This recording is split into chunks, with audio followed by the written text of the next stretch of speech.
ọjọ́ ìbí ṣe pàtàkì ó ṣe kókó.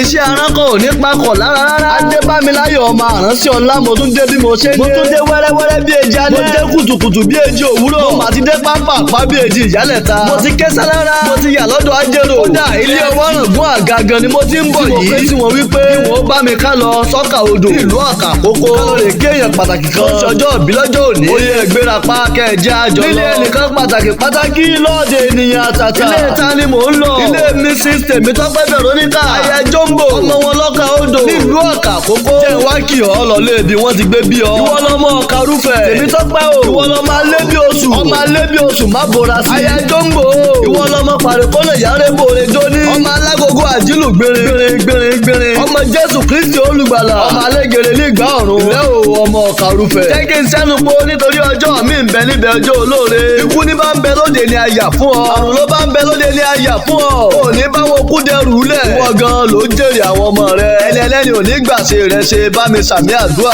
ẹlẹ́ni ò ní gbàṣe rẹ ṣe. nílé ọkọ nílé bàbá láàrin ẹbí. àtọ́júlùmọ̀ ikú kì í pátá lójú rán. agẹmọ kì í kú ní kékeré. a ò ní gbọ́kù rẹ láìpẹ́ ọjọ́. ò ní sùn lágbára ẹ̀jẹ̀. Tèmítọ́pẹ́ o. ó ti folúwa ṣàbò rẹ. búburú kan ò ní ṣubú lù ọ́. àrùnkárùn kan ò ní yà lọ́ọ̀dọ̀ rẹ. happy birthday to you Mrs. Tèmítọ́pẹ́. kó o máa dàgbà sí nínú ayọ̀ tó pọ̀. kó o bá wá bí mi pẹ́ta lónìí máa kí ọ bí ológun ẹ̀rú. ó ní kí n máa kí ọ bí oníwọ̀fà ọgbọ̀n. Olúwa dára sí mi ọmọ rẹ. lónìí máa gbàdúrà wípé o ní dìyà àyà ní daya bí. lẹ́ẹ̀kan sí Adébámiláyọ̀ ọmọ àránṣẹ́ ọlá mo wípé happy birthday to you live long and prosper lọ́lá Èdùmàrè.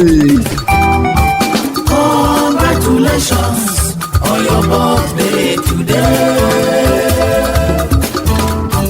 Celebrate, we wish you happy birthday.